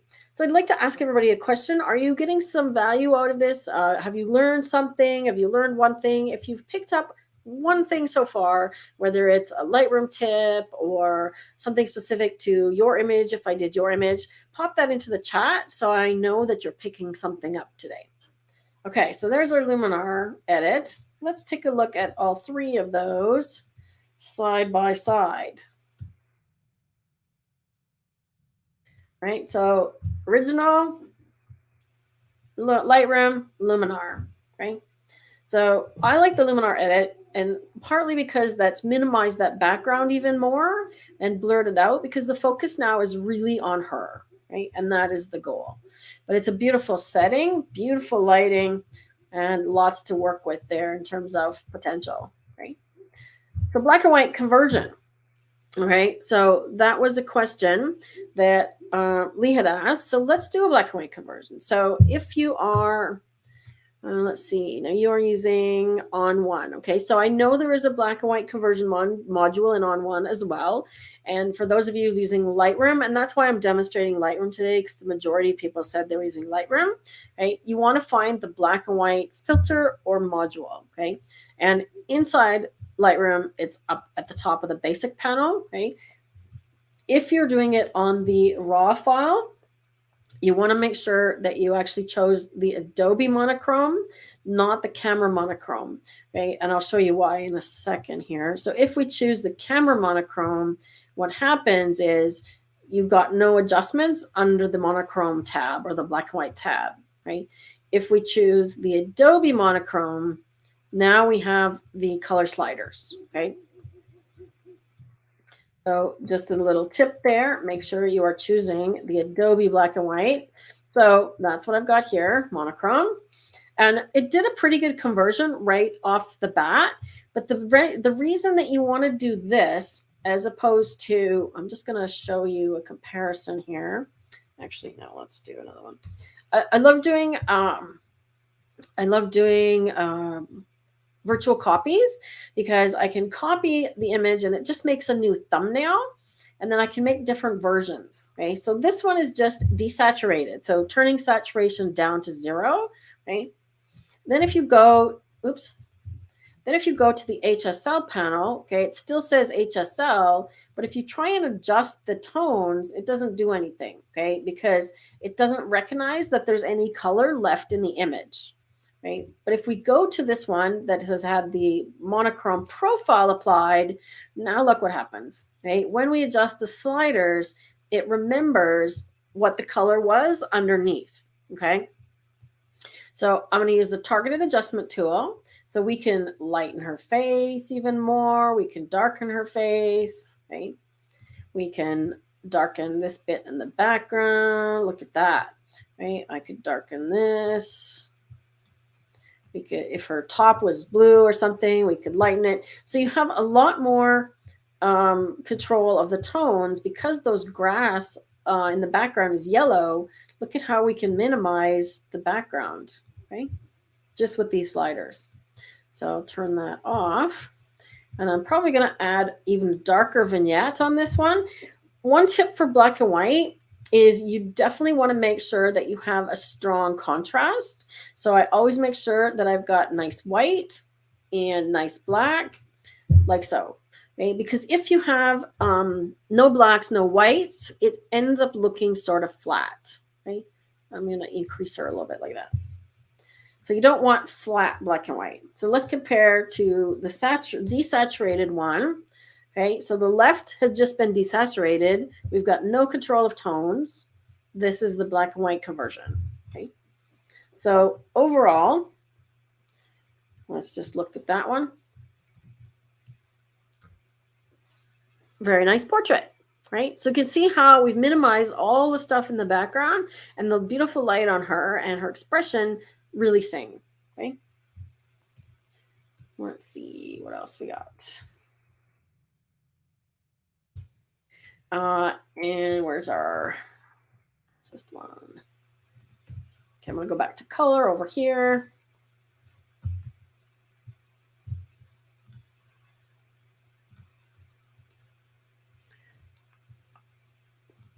There we go.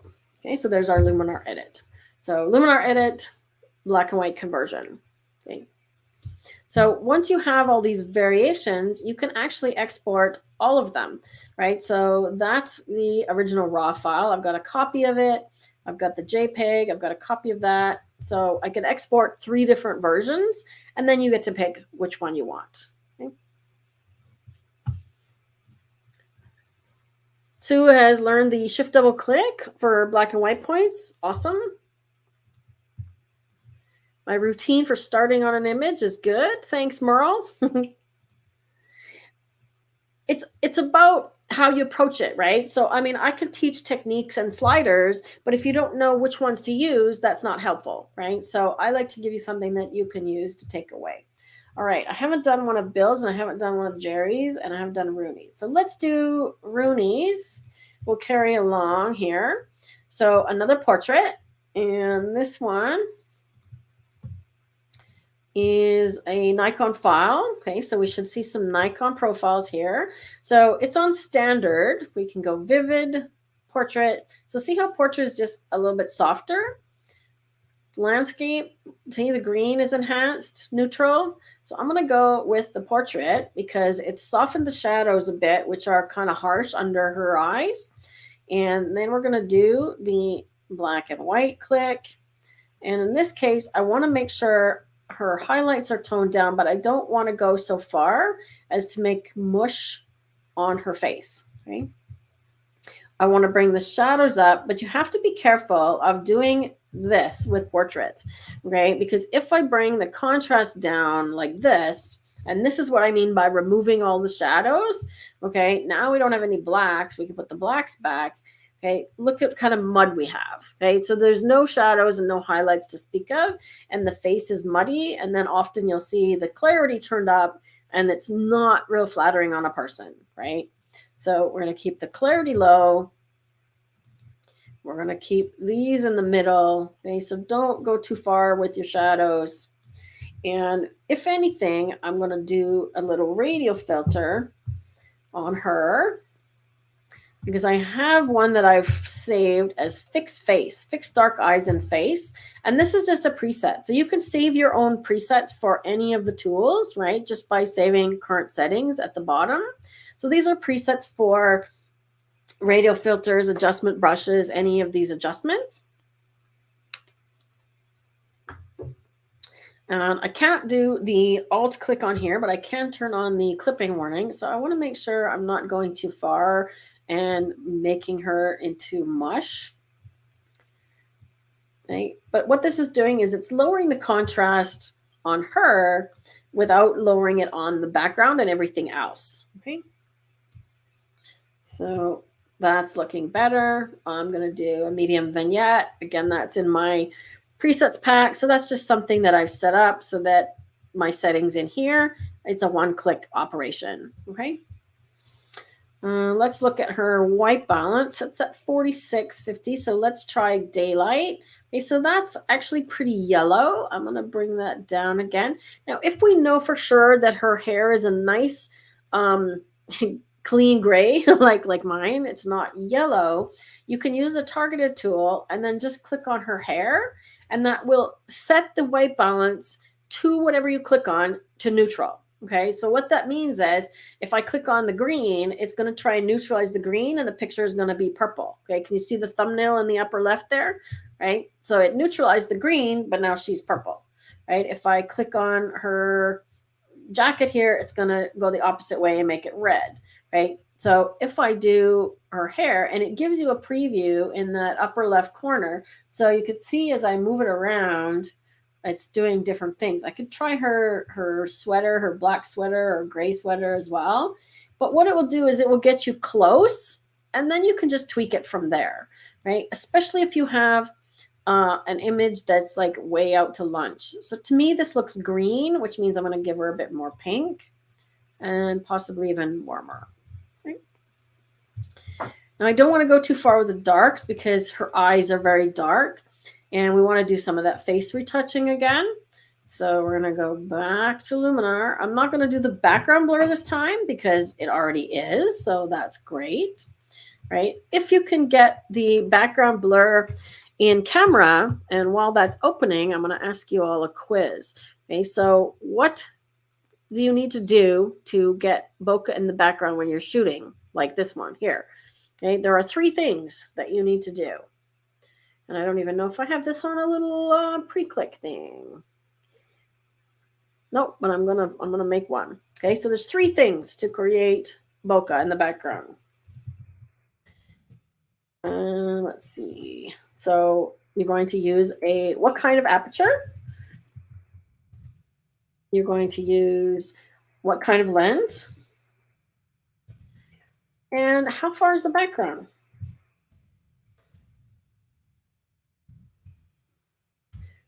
All right, I got the answers ready, I think.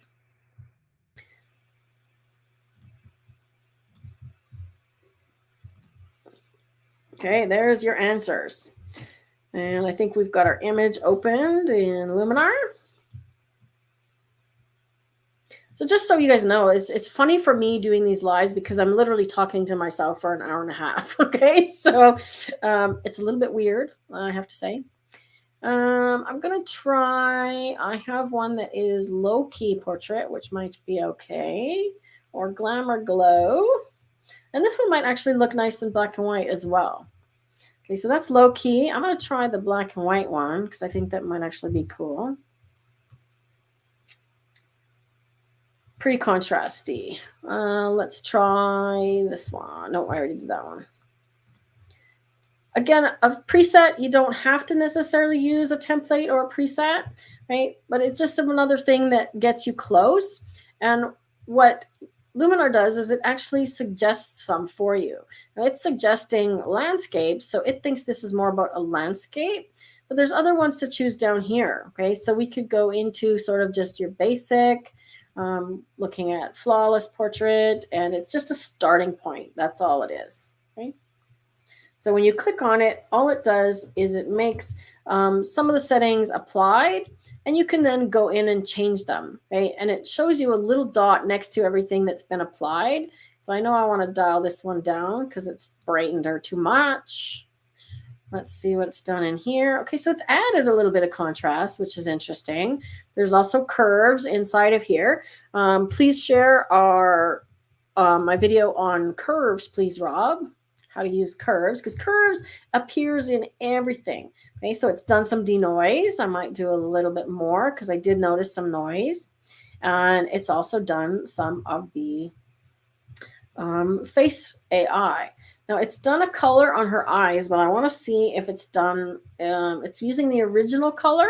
And you can see that her eyes are so dark that it's not really coming out. So we can actually choose maybe gray and see if they pop a little bit more. Okay, so see how that just helps her eyes show up a bit? We can try eye whitening. We can also do enlarge eyes because she's squinting quite a bit because she's in the bright sun. So when you're photographing, you want to get portrait subjects out of the sun. There's something else to share, Rob. I am on a roll tonight. What you want is to share our free portrait email series so people can sign up if they want to do that. Okay, so that's really brightening up her eyes nicely. Okay, we could slim her just a tiny bit more, and then we could check the skin. Now with her, I don't want to go too far with the amount because you want it to be appropriate for the person, right? You don't want to remove and make somebody who's over 70 or 80, and I don't know what her age is, even over 50, look like they're 20, right? You want them to be an improved version of themselves, but still themselves, right? Let's see what the defects does.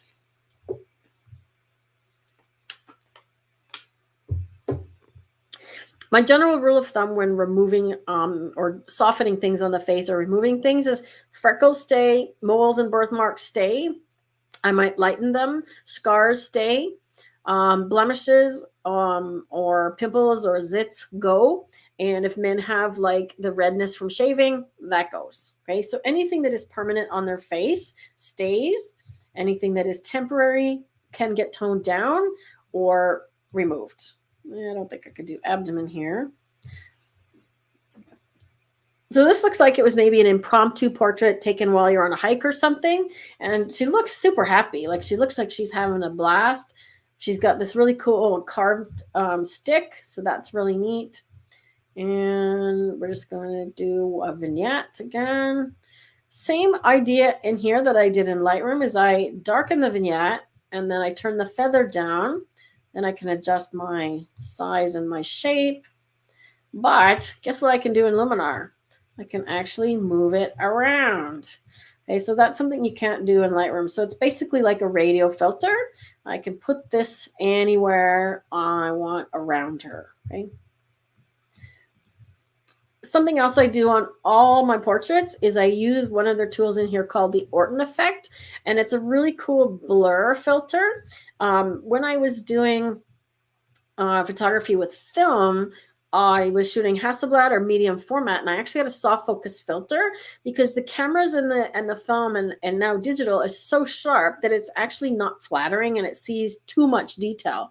So the Orton effect does a really nice job, if I zoom in here, of just kind of giving this beautiful glow all over the entire picture. Okay, I'll turn it off for a second. So there you can see without and with. Okay, so it just gives this really nice glow, like she's in the sun, which she is, right? And I'm going to keep the contrast of that one down, though. I could also boost the shadows a little bit more here. And the highlights a little bit down, just to keep her. Okay, so again, our before and after in Lightroom, right? So she just looks a little more in the sun. She's softened a little bit without removing all of her wrinkles. Okay. Rob says she looks like a wizard. Maybe. That'd be cool. I'm going to check to see if we did some teeth whitening on here. Well, I'm going to do a little more teeth whitening because her teeth look a bit dark. Okay, so see how that brought her teeth out, and a little more eye whitening because her eyes are so dark. I could also do a little bit of dodging, and I'm going to do that back in Lightroom. So I'm just going to apply that, and it's going to bring that final image back into Lightroom. Lips. I already hit save. Sorry, I could have done darkening lips on that one. Yes, good call, Merle. I would say yes, add a little bit of lip darkening to that one as well. You have to be careful, though, with women that you don't want to add makeup to somebody who doesn't wear makeup, okay? Because they could take offense. Famous example I can think of is Canadian singer Katie Lang was photographed for a magazine years ago, and they put makeup on her, and she does not do makeup. So you want to be careful of that one. That's all. So there's the one that we came out from Lightroom. So that's the original before image. She's a little on the blue side, very contrasty. Brighten her up. That's what we got so far. Now, if I want to lighten her eyes a little more, I can just go in here and use, I have one to fix dark eyes and face. So I don't want to do whiten eyes. And I'm just painting with a small brush and just sort of over these areas. I just want to bring the shadows up, but only on her eyes, right? Because I don't want to bring the shadows up everywhere. And you want to be careful of going too far here because it starts to look weird. And you'll see what I mean by weird. Okay, especially this other eye.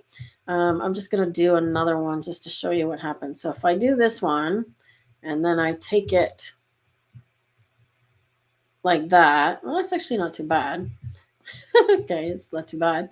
Let's go like more extreme. Okay, so if I do something like that, it's weird, okay, because that eye is definitely in the shadow. It should not be going up that bright. Okay, so you want to keep it realistic, like so. I could do her lips as well if we want to darken. So I could lower the exposure. You can also pick a color, right? So if I want to give her like pinkish lips, let's see what happened here. We'll just give her a little bit of color. How's that, Merle? A little bit of lipstick. There we go. So just a little brighten her eyes a little. Darken the lips. Okay. Any other questions about that one? We've done portraits, we've done some landscape, we did a black and white conversion. Let me see if there was any other specific questions, because I thought Rooney had one. No. Let's see. Jerry said how to reduce the highlights on the water or create a sense of calm on the beach. Okay, so she wanted to know about highlights on the water. I think it would be this one. And how to create a sense of calm on the beach. So if she's talking about the highlights here, I actually wouldn't remove them so much. Let's take a look first at all the steps that we normally do. Now, this one is a JPEG, so you're going to be limited for the artistic and the Lightroom presets. So I'm going to leave the profile the way it is. We're going to do a quick straighten of the horizon here. And then I'm just going to check the whites and the blacks. Okay, so the whites aren't even clipping, right? I might actually even bring them up a tiny bit so that those highlights are clipping. And you can bring it down, which is going to bring the sky down. But I don't actually worry so much about those highlights because it's drawing your eye, right? Another trick I'll show you is that when you have something like this, your eye reads from left to right, top to bottom, okay? And in this picture, so your eyes come in sort of with this land mass, and then they follow this light here to this tree and right out of the picture. But let's see what happens if we flip this one. Where am I? So I'm going to flip it side to side, okay? Now your eye comes in over here, goes across the horizon, stops at the island, goes over here, follows the line here, and now it kind of goes over here and you stay in the image. Okay, so just because you shot the image the other way doesn't mean you can't flip it. Okay, there's nothing in here that will give it away in terms of if it's got writing on it or like a really famous scene or something. Anybody that probably knows the spot may know it's flipped. You'll know it's flipped, but the average viewer won't. So I would probably work on this one actually in Luminar as well. And I was going to show you how to do the sky replacement. Sky replacement you can do in Lightroom. Or sorry, you cannot do in Lightroom. You can do in Photoshop. You can do in On1. You can do in Luminar. And I want to use that sky that we created earlier just to show you an example of how you do it. Because the sky in this image is fairly nondescript. It's sort of blank, right? It's not adding to the scene. It's just plain, right? The other thing with an image like that is you want to photograph a little bit later in the day, right? I'm not going to use, actually, I'm going to use a template. I changed my mind. So I have a template called Sunset Magic, and it's going to add a bunch of pink and do a sky replacement, and that's automatically in the template. I'm also working on some other fun things, which are bokeh templates. Sorry, I've got a dry throat. All right, so that obviously doesn't fit, but I'm going to show you how to fix it because it's not that bad. Okay, the first thing I'm going to do is just flip the sky around because you want the light source to match where it's coming from. And it's off. There we go. Okay, so we're getting close. So see now I've got the sun coming across the water there. Okay. We can also work with a reflection. Like that. And we can also do a relight on the scene. Yeah, I don't know why it's doing so much of blurring the water, but that's interesting.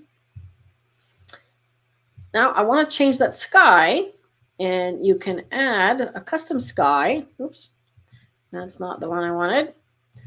You can add a custom sky. So it gives you a button to choose where the sky is. And then we just have to navigate.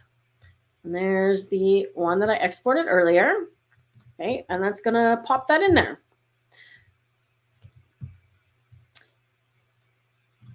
Okay, so that's the sky that we made earlier into this image. I'm going to have to work with this one a little bit because it looks like it's doing some funky things on the reflection. I'm just going to turn that down a little bit. But you can adjust things like defocusing the sky, which I'm not going to do here. I can make it warmer or cooler. I can darken it. It actually looks kind of stormy now, which isn't really correct. Let's brighten it a little bit then.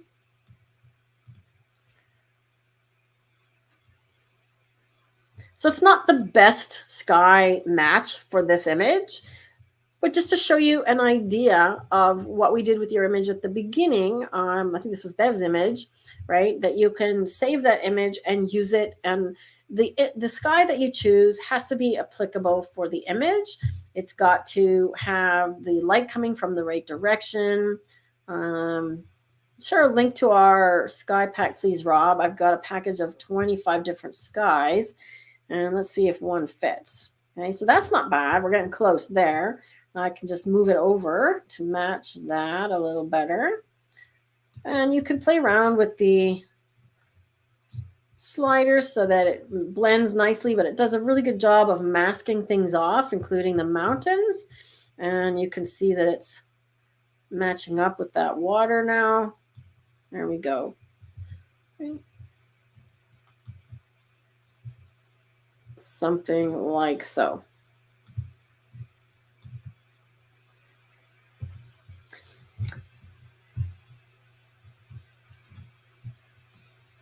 So that's just playing around with this preset, and I've got lots of things, added onto here as part of this preset that I would probably go and adjust, tweak a little bit because I've got too much contrast, I think. Yeah, we've got too much contrast. Let's actually go the other way.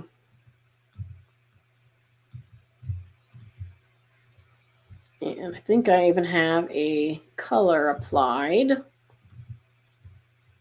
Let's see.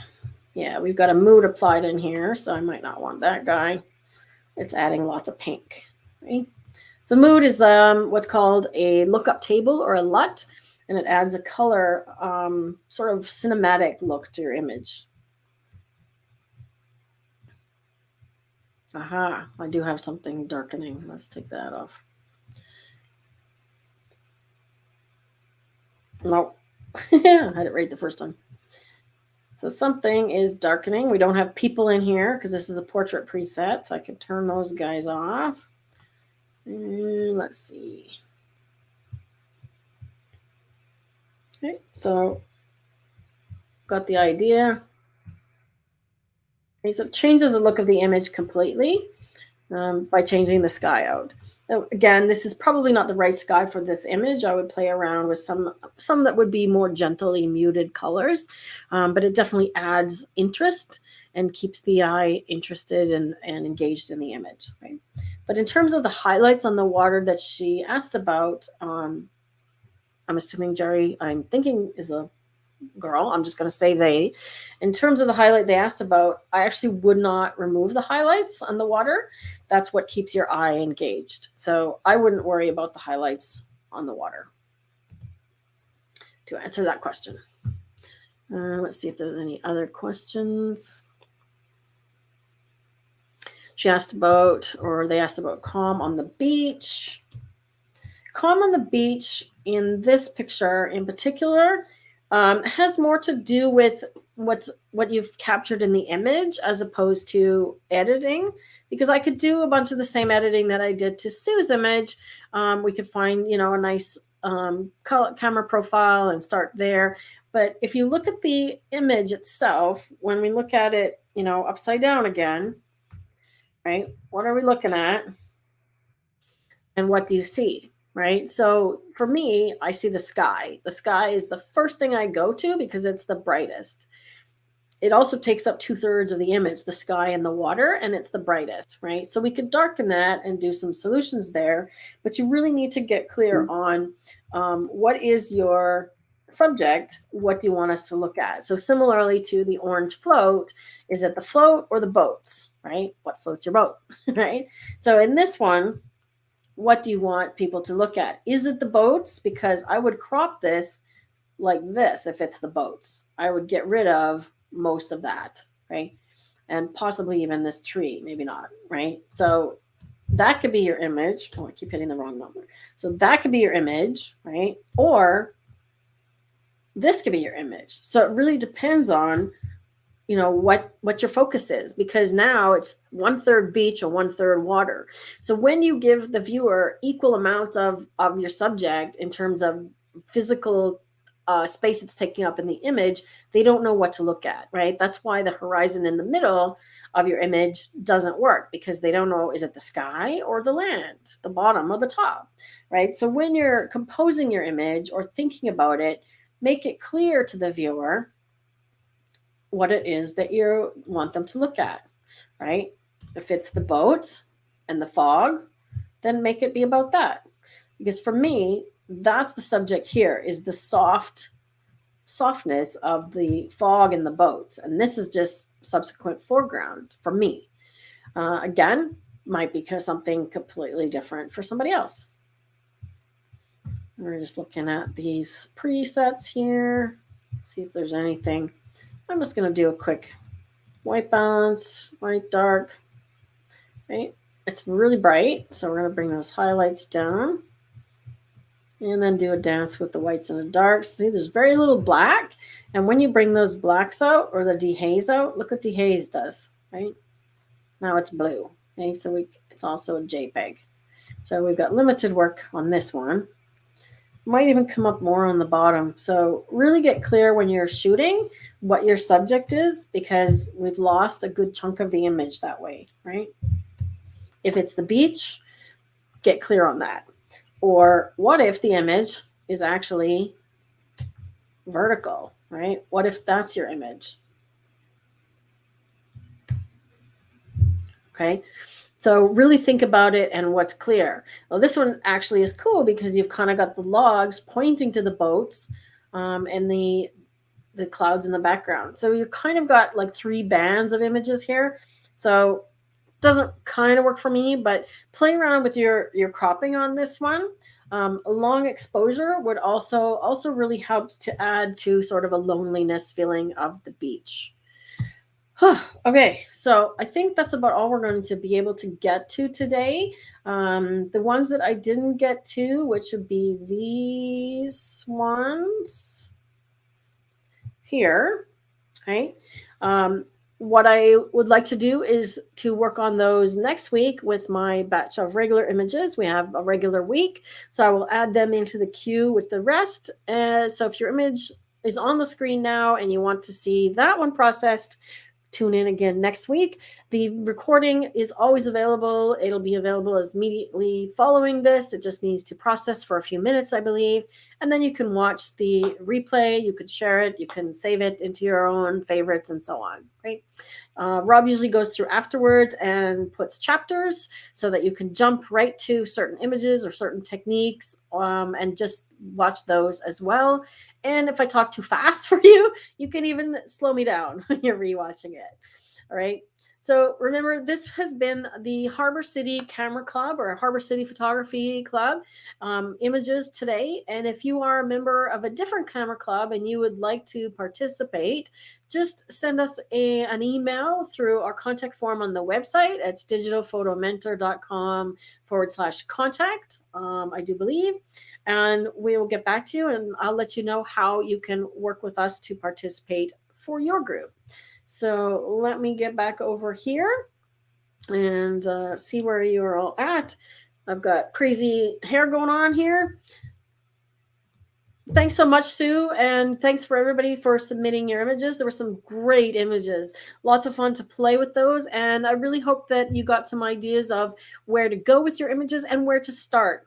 Because as Merle said, that's actually one of the hardest things, is knowing what to do to your image and knowing when to stop, right? So when to start, when to stop, and how to add a little bit of flair. So I hope you've picked up a few things today. If you have any other questions that we haven't answered and the chat ends, just put them in the comment area below the video, especially if you're watching the replay later. And I would like to thank everybody for tuning in. Thanks, Ricarda. Upgrading camera to a new sensor. No problem. I mean, your camera is great, and that was a great image. Sorry, that was your sky image, wasn't it? So give that a try. Take a look at different cameras. We've actually got an article on the website, if Rob can find another one real quick, on choosing the best digital camera for you, because it'll give you some things to think about in terms of not just budget, but the size of the camera, your needs, and so on. And do you want to decide to go, with a mirrorless, like a small mirrorless like Olympus or Fuji, or one of the smaller Sonys, or do you want to go with a full SLR, right? So we'll see if Rob can come up with that. Thanks, Stephanie. Thanks, Merle. I'd love to see some of your images too. Thanks, Camera Club. And there's a link for you, the last one to grab, Ricardo. So I'm going to sign out for today. Please give this video a thumbs up. It helps me find other people on YouTube that like to learn the same things, and share it with other people. Share it with all your Camera Club members. Feel free to email them a link so that everybody that was not here live can watch it later, or you can watch it together as a group. Take care. Until next week.